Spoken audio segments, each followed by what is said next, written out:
For US bike companies, China is pretty much about everything. From completed bikes to components or even safety accessories, everything can be manufactured or sourced from China at competitive prices and great quality. But hiked US tariffs on Chinese imports are adding uncertainties to the industry, as Washington's trade approach is taking a toll. As I mentioned, it's like a punch in the gut. The bike business that 69-year-old Kemmler is running could date back to 1907, when his grandfather opened a bike shop in New York City. After weathering different turns in the industry, the family business has made itself one of the nation's largest bike suppliers.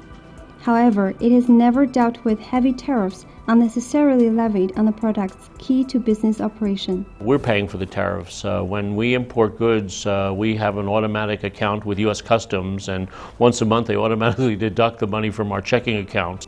Last year, the United States imposed extra 10% tariffs on $200 billion of Chinese imports.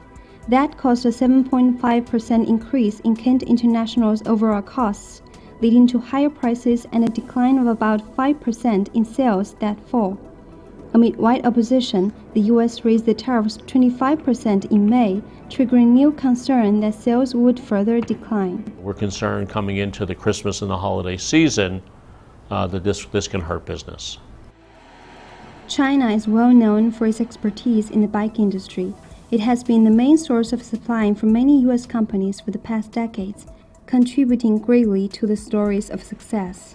Although tariffs might be altering the global supply chain in the business, it is difficult for those importers, especially the ones serving the mass market, to turn quickly to alternatives. China is the best source right now, and as I said, based on quality, cost, supply chain, manufacturing cluster, and capability for delivery and capability to scale. It's very hard for us to look at other countries and replicating it. So this is our assembly line. Detroit Bikes founder Zachary Pashek owns a facility with manufacturing capacity in Detroit, Michigan. He said excluding China from the supply chain is apparently not a feasible option. It's everything. I mean, it's the most important place in the global supply chain for the bike industry. I don't think it's possible to completely remove China from the equation. China has to be part of it. There's too much there. As industries and companies move to Southeast Asia, there are limits in population.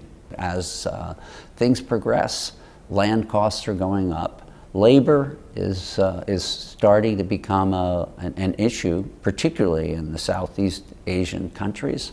What makes the decision to relocate production more difficult is a long-term relationship between U.S. bike businesses and their Chinese suppliers. We've had great success in working in China with our Chinese partners. We operate with them not just as customer or supplier. We've developed a very, very close rapport with them, and we operate as family. There's also great engineering. I mean, dealing with Chinese factories is a pleasant experience. We don't see that type of efficiency in the United States. China is an important part of this supply chain.